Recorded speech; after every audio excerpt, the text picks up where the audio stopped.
Hello दोस्तों, welcome to study with हर्ष अग्रवाल। मैं हर्ष अग्रवाल आज आपके लिए एक नई वीडियो लेके आया। इसमें हम साइंस का first chapter crop production and management समझेंगे। तो अगर ये वीडियो अच्छी लगे तो इस वीडियो को लाइक, शेयर, कमेंट करना ना भूलें और चैनल को सब्सक्राइब करना ना भूलें। अगर हमारी नोटिफिकेशंस आप तक नहीं पहुंच रही हैं तो बेल आइकन को प्रेस करना ना भूलें। चलो बिना किसी देरी से हम शुरू करते हैं। साइंस का फर्स्ट चैप्टर का नेम है क्रॉप प्रोडक्शन एंड मैनेजमेंट, फसल उत्पादन एवं प्रबंध। तो आइए शुरू करते हैं। Paheli and Bhujo went to their uncle's house during the summer vacation. Their uncle is a farmer. One day they saw some tools like खुरपी, सिकल्स, शॉवल, प्लग etc. तो इसमें दे रखा है, छुट्टियों के दिनों में पहेली एवं भुजो अपने चाचा के घर गए। उनके चाचा एक किसान हैं। एक दिन उन्होंने खेत में कुछ औजार देखे, जैसे कि खुरपी, दरांती, बेलचा, हल इत्यादि। I want to know where and how we use these tools. मैं जानना चाहता हूँ कि हम इन औजारों का उपयोग कहाँ और कैसे करते हैं। You learnt that all living organisms require food. Plants can make their food themselves. Can you recall how green plants synthesize their own food? आप पढ़ चुके हैं कि हम सभी सजीवों को भोजन की आवश्यकता होती है। पौधे अपना भोजन स्वयं बना सकते हैं, क्योंकि आपको याद है कि हरे पौधे अपना भोजन किस प्रकार संश्लेषित करते हैं। Animals including humans can not make their own food, so where do animals get their food from? मनुष्य सहित सभी जंतु भोजन बनाने में असमर्थ हैं। जो जंतुओं के भोजन का स्रोत क्या है? But first of all, why do we have to eat food? परंतु हम भोजन ग्रहण क्यों करते हैं?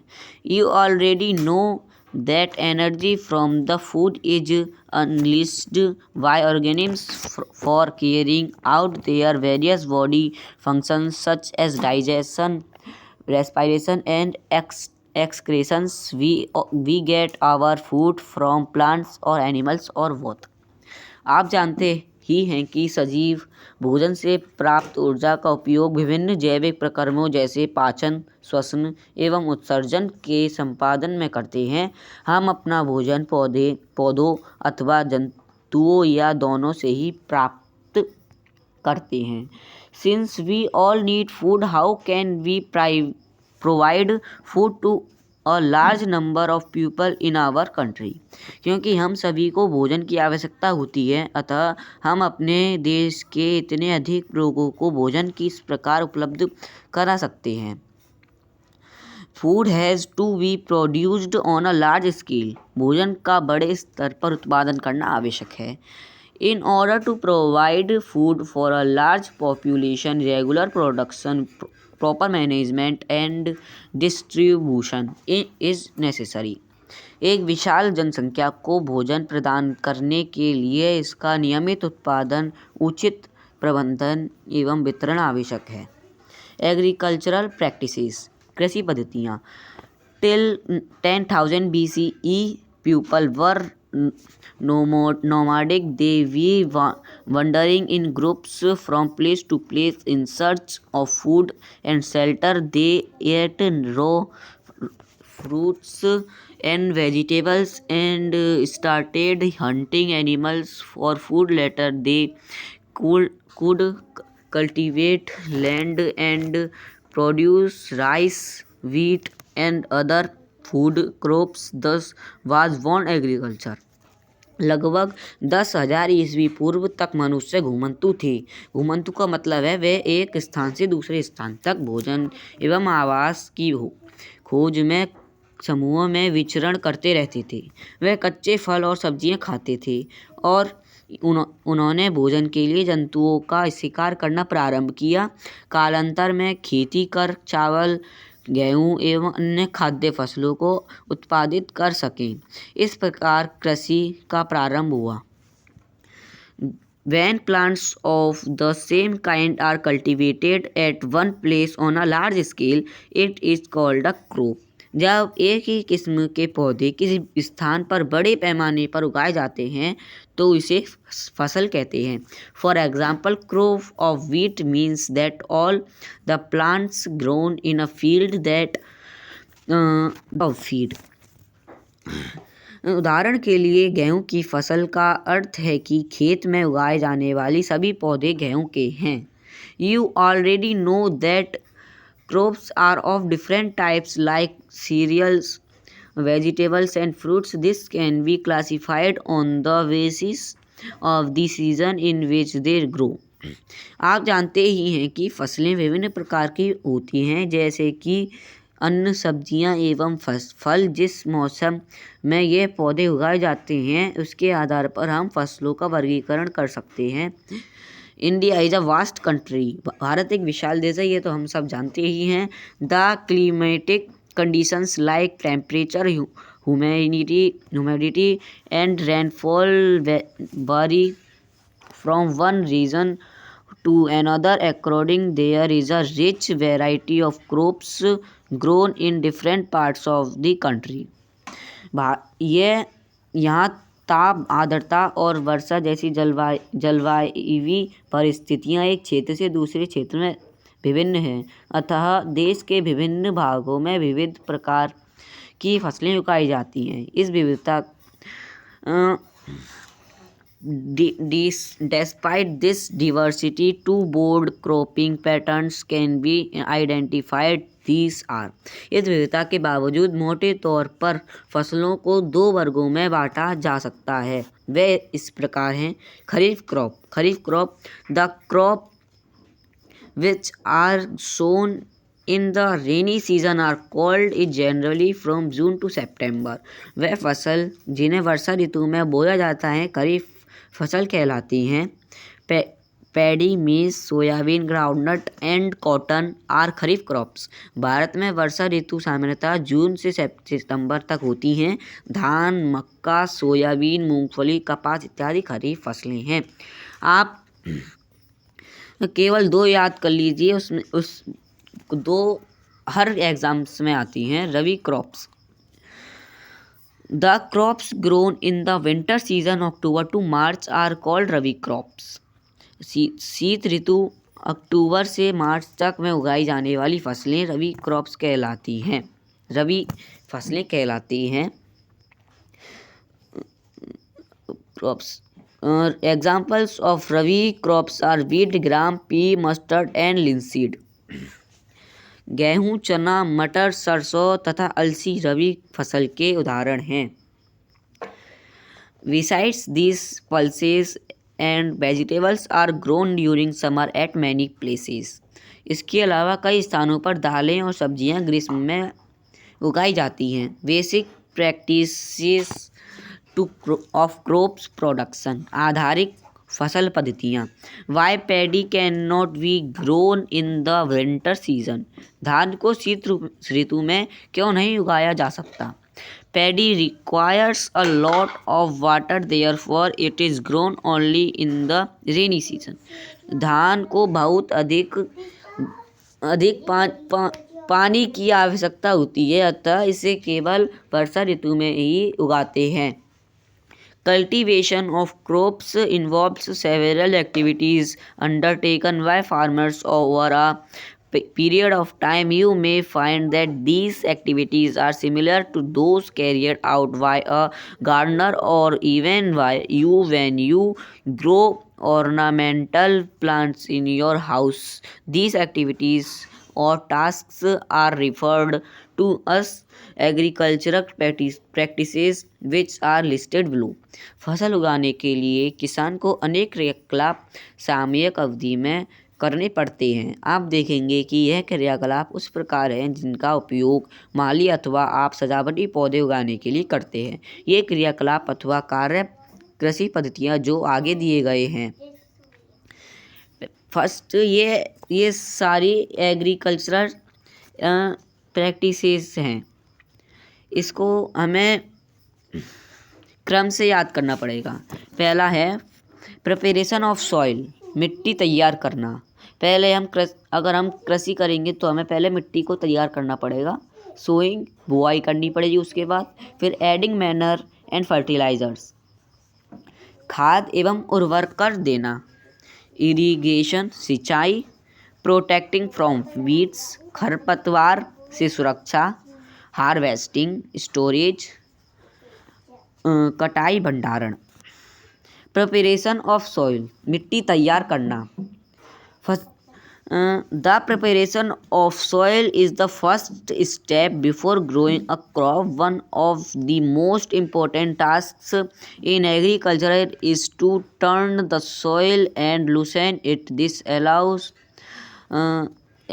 the roots of tread deep into the soil. The loose soil allows the roots to breathe easily even when they go deep into the soil. Why does the loosening of soil allow the roots to breathe easily? फसल उगाने से पहले मिट्टी तैयार करना प्रथम चरण है। मिट्टी को पलटना तथा इसे पोला बनाना कृषि का अत्यंत महत्वपूर्ण कार्य है। इससे जड़ें भूमि में गहराई तक जा सकती हैं। पोली मिट्टी में गहराई धंसी जड़ें भी सरलता से श्वसन कर सकती हैं। पोली मिट्टी किस प्रकार पौधों की जड़ों को सरलता से श्वसन करने में सहायक है? The loosened soil helps in the growth of earthworms and microbes present in the soil. These organisms are friends of the farmer since they further turn and loosen the soil and add humus to it. But why the soil needs to be turned and loosened? पोली मिट्टी में रहने वाले केंचुओं और सूक्ष्म जीवों की वृद्धि में सहायता करती हैं। यह जीव किसानों के मित्र हैं क्योंकि यह मिट्टी को और पलटकर पोला करते हैं तथा ह्यूमस बनाते हैं। परंतु मिट्टी को पलटना और पोला करना क्यों आवश्यक है? You have learnt in the previous classes that soil contains minerals, water, air, and some living organisms. In addition, dead plants and animals get decomposed by soil organisms. In this way, various nutrients in the dead organisms are released back into the soil. These nutrients are again absorbed by plants. आप पिछली कक्षाओं में पढ़ चुके हैं कि मिट्टी में खनिज, जल, वायु तथा कुछ सजीव होते हैं।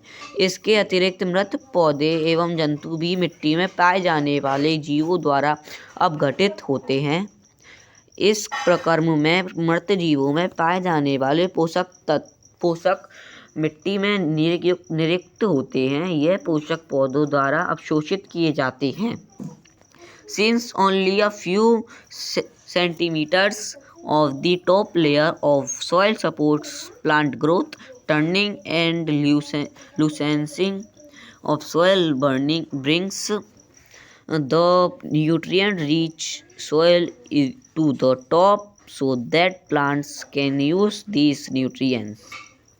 क्योंकि ऊपरी परत में कुछ सेंटीमीटर की मिट्टी ही पौधे की वृद्धि में सहायक है। इसे उलटने, पलटने और पोला करने में पोषक पदार्थ ऊपर आ जाते हैं और पौधे इन पोषक पदार्थों का उपयोग कर सकते हैं। अतः मिट्टी को उलटना, पलटना एवं पोला करना फसल उगाने के लिए अत्यंत महत्वपूर्ण है। Turning and loosening of soil is very important for cultivation of crops. मिट्टी को उलटने, पलटने एवं पोला करने की प्रक्रिया जुताई कहलाती है। The process of loosening and turning of the soil is called tilling or ploughing. This is done by using a plug. Plugs are made of wood or iron. If the soil is very dry, It may need watering before plugging. The plugging field may have been clumps of soil called crumbs. It is necessary to break these crumbs. Leveling the field is beneficial for sowing as well as for irrigation. Leveling of soil is done with the help of a leveler. इसे हल चलाकर करते हैं। हल लकड़ी तथा लोहे के बने होते हैं। यदि मिट्टी अत्यंत सूखी है तो जुताई से पहले इसे पानी देने की आवश्यकता भी पड़ सकती है। जुते हुए खेत में मिट्टी के बड़े बड़े ढेले भी हो सकते हैं। इन्हें एक पाटाल की सहायता से तोड़ना आवश्यक है। बुआई एवं सिंचाई के लिए खेत को समतल करना आवश्यक है। यह कार्य पाटाल द्वारा किया जाता है। Sometimes manure is added to the soil before tilling. This helps in proper mixture of manure with soil. The soil is moistened from sowing. कभी कभी जुताई से पहले खाद दी जाती है। इससे जुताई के समय खाद मिट्टी में भली भांति मिल जाती है। बुआई से पहले खेत में पानी दिया जाता है। अब हम अगले टॉपिक पर आते हैं जो कि है एग्रीकल्चरल इम्प्लीमेंट्स। अच्छी कृषि औजार। Before sowing the seeds it is necessary to break soil clumps to get better yield. This is done with the help of various tools. The main tools used for this purpose are the plough, hoe and cultivator. अच्छी उपज के लिए बुआई से पहले मिट्टी को भुरभुरा करना आवश्यक है। यह कार्य अनेक औजारों से किया जाता है। हल, कुदाली एवं कल्टीवेटर इस कार्य में उपयोग किए जाने वाले प्रमुख औजार हैं। Plug. This is being used since ancient times for tilling the soil, adding fertilizers to the crop, removing the weeds and turning the soil. This is made of wood and is drawn by a pair of bulls or other animals, horse and camels. प्राचीन काल से ही हल का उपयोग जुताई, खाद, उर्वरक मिलाने, खरपतवार निकालने एवं मिट्टी खुरचने के लिए किया जाता रहा है। इसे औजार लकड़ी का बना होता है जिसे बैलों की जोड़ी अथवा अन्य पशुओं, घोड़े, ऊंट की सहायता से खींचा जाता है। It contains a strong triangular iron strip called plowshare. The main part of the plug is a long log of wood which is called a plug shaft. There is a handle at one end of the shaft. The other end is attached to a beam which is placed on the wall's necks. One pair of walls and a man can easily operate the plug. इसमें लोहे की मजबूत तिकोनी पट्टी होती है जिसे फाल कहते हैं। हल का मुख्य भाग लंबी लकड़ी का बना होता है जिसे हल शाफ्ट कहते हैं। इसके एक सिर पर हैंडल होता है तथा दूसरे सिरा जोत के डंडे से जुड़ा होता है जिसे बैलों की गर्दन के ऊपर रखा जाता है। एक जोड़ी बैल एवं एक आदमी इसे सरलता से चला सकता है। हम देख सकते हैं फिगर 1.9 में। ये देखिए 2 जोड़ी बैल हैं और ये पीछे आदमी खड़ा है जो इनको सरलता से चला रहा है। ये बीम है जो उनके ऊपर लकड़ी का लंबा सा है। ये प्लग शाफ्ट है। ये इसके हैंडल सा बना हुआ है। प्लग शेयर ये नीचे लाइन सी बनी हुई है। The indigenous wooden plow in increasingly being replaced by iron plug nowadays। आजकल लोहे के हल तेजी से देसी लकड़ी के हल की जगह ले रहे हैं। होय, इसको कहते हैं कुदाली। It is a simple tool which is used for removing weeds and for loosening the soil. It has a long rod of wood or iron. A strong wood and bent plate of iron is fixed to one of its ends and works like a blade. It is pulled by animals.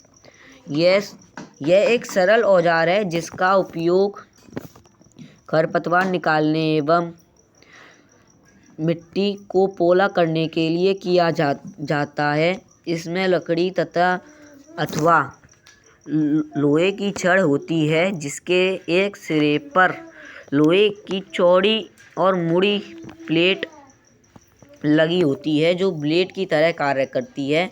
इसका दूसरा सिरा पशुओं द्वारा खींचा होता है। ये देखिए, ये होय का चित्र दे रखा है।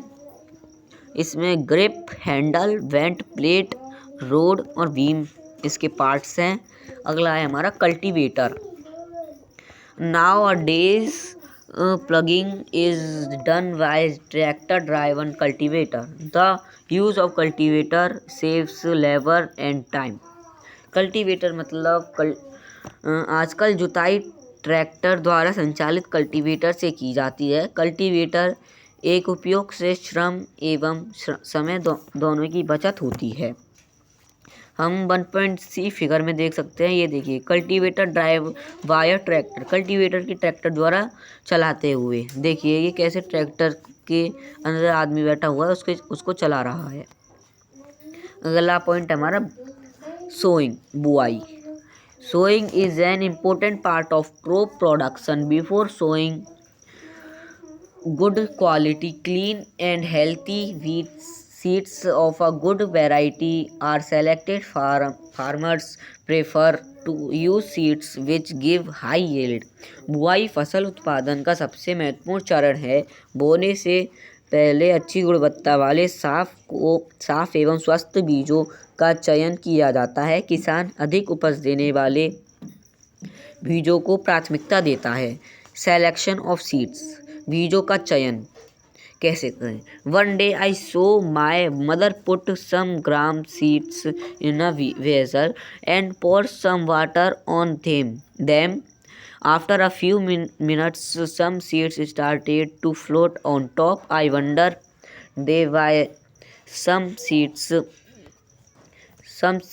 float on water. एक दिन मैंने अपनी माँ को देखा कि माँ चने के कुछ बीज एक बर्तन में रखकर उसमें कुछ पानी डाल रही हैं। कुछ मिनट पश्चात कुछ बीज पानी के ऊपर तैरने लगे। मुझे आश्चर्य हुआ कि कुछ बीज पानी के ऊपर क्यों तैरने लगे। अब हम आते हैं एक्टिविटी फर्स्ट पर। Take a breaker and fill half of it with water. Put a handful of wheat seed and stir well. Wait for some time. एक बीकर लेकर इसे पानी में आधा भरिए। इसमें एक मुट्ठी गेहूं के दाने डालकर भली भांति हिलाइए। कुछ समय प्रतीक्षा कीजिए। Are there seeds which float on water? Would those be lighter or heavier than those which sink? क्या कुछ बीज जल के ऊपर तैरने लगते हैं? Why would they be lighter? Damaged seeds become hollow and are thus lighter, therefore they float on water. जो बीज पानी में बैठ जाते हैं वे हल्के हैं या भारी हैं। क्षतिग्रस्त बीज खोखले हो जाते हैं और इस कारण हल्के होते हैं। अतः ये जल पर तैरने लगते हैं। This is a good method for separating good healthy seeds from the damaged ones. अच्छे और स्वस्थ बीजों को क्षतिग्रस्त बीजों से अलग करने की यह एक अच्छी विधि है। Before sowing, one of the important tasks is to know about the tools used for sowing seeds. बुआई से पहले बीज के बोने के औजारों के बारे में जानना आवश्यक है। हम देख सकते हैं फिगर 1.2 ए एंड बी में। यहाँ पे लिख रहा है ट्रेडिशनल मेथड ऑफ सोइंग, बीज बोने का पारंपरिक तरीका। देखिए यहाँ पे दो आदमी कैसे बैलों से बीज बो रहे हैं। और बी में देख सकते हैं हम सीड ड्राइल, इससे हम सीड ड्रिल है ये, इससे हम उसको बो सकते हैं, मतलब अच्छी तरीके से कर सकते हैं सीड ड्रिल। अब हमारा अगला टॉपिक आता है ट्रेडिशनल टूल। ट्रेडिशनल टूल का परंपरागत औजार। The tool used traditionally for sowing seeds is shaped like a funnel. परंपरागत रूप से बीजों की बुआई से इस्तेमाल किया जाने वाला औजार कीप के औजार का होता है। बीजों को कीप के अंदर डालने पर यह 2 या 3 नुकीले सिरे वाले पाइपों से गुजरते हैं। ये सिरे मिट्टी को बेधकर बीज को स्थापित करते हैं। अब अगला टॉपिक आता है मैं seed drill. Nowadays the seed drill is used for sowing with the help of tractors.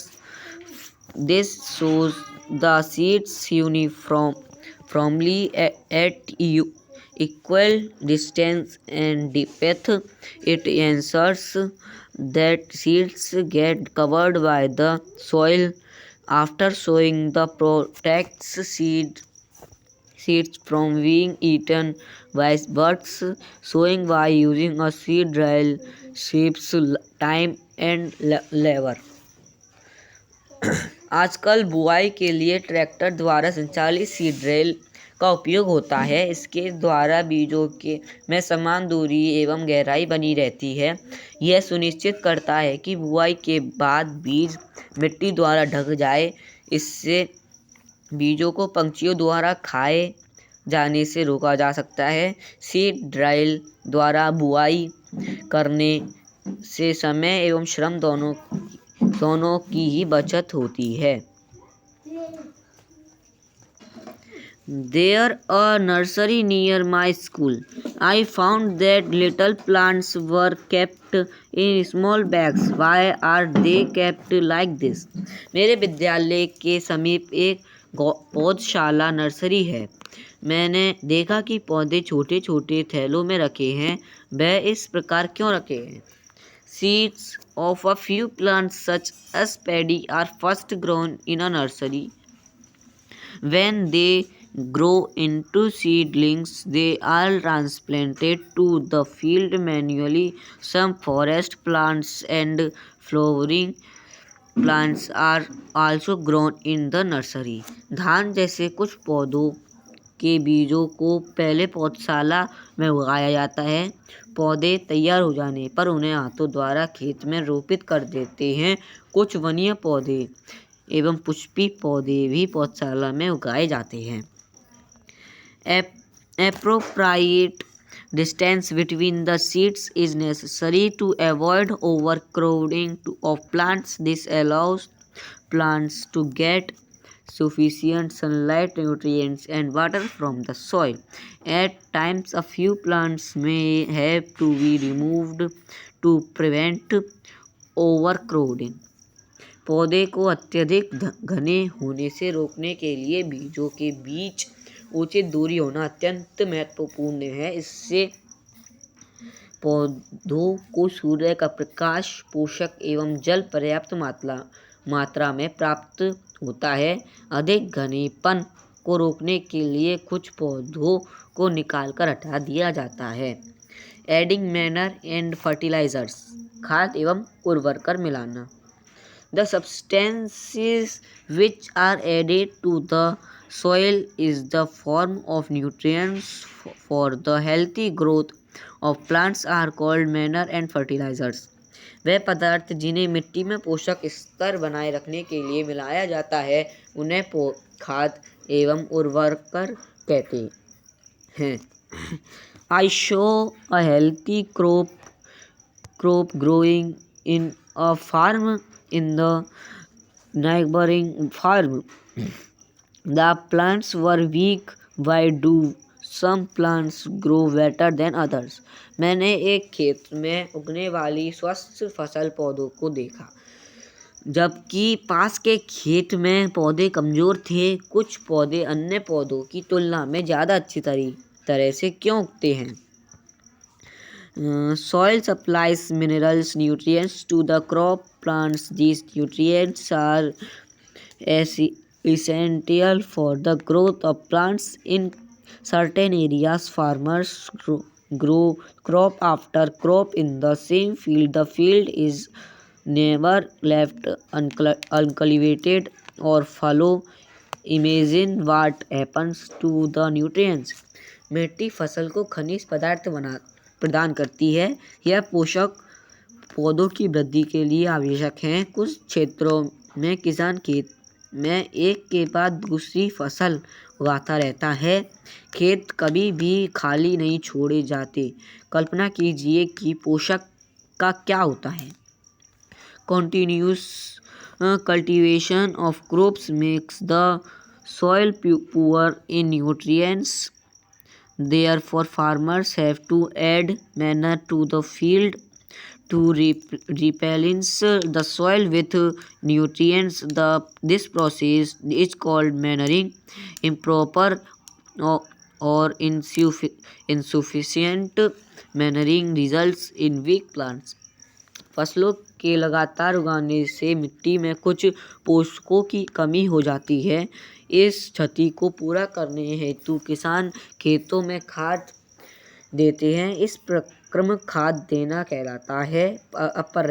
अपर्याप्त खाद देने से पौधे कमजोर हो जाते हैं।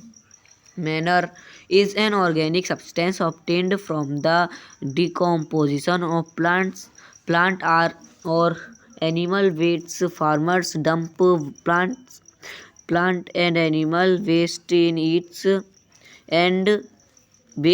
in pits at open places and allow it to decompose. The decomposition is caused by some microorganisms. The decomposed matter is used as organic manure. You have already learnt about vermicomposting in class 7th. खाद एक कार्बनिक जैविक पदार्थ है जो कि पौधों या जंतु अपशिष्ट से प्राप्त होती है। किसान पादप एवं जंतु अपशिष्टों को एक गड्ढे में डालते जाते हैं तथा इसका अपघटन होने के लिए खुले में छोड़ देते हैं। अपघटन कुछ सूक्ष्म जीवों द्वारा होता है। अपघटित पदार्थ खाद के रूप में उपयोग किया जाता है। आप कक्षा 7th में वर्मी कंपोस्टिंग अथवा केंचुए द्वारा खाद तैयार करने के विषय में पढ़ चुके होंगे। सो गाइस, अब मैं यहीं पे अपनी वीडियो समाप्त करता हूँ। उम्मीद करता हूँ कि आपको ये वीडियो अच्छी लगी हो। ये मैंने अभी हाफ चैप्टर आपको बताया है। अगला चैप्टर में टुमारो लेकर आऊँगा पार्ट टू के रूप में। आप उस वीडियो को देखना ना भूलिएगा। तो गाइस, इस वीडियो को खूब सारा प्यार दें, लाइक शेयर कमेंट करना ना भूलें और मेरे चैनल स्टडी विद हर्ष अग्रवाल को भी सब्सक्राइब करना ना भूलें और ऐसी ही सिलेबस से रिलेटेड वीडियो आने के लिए बेल आइकन को भी प्रेस करना ना भूलें।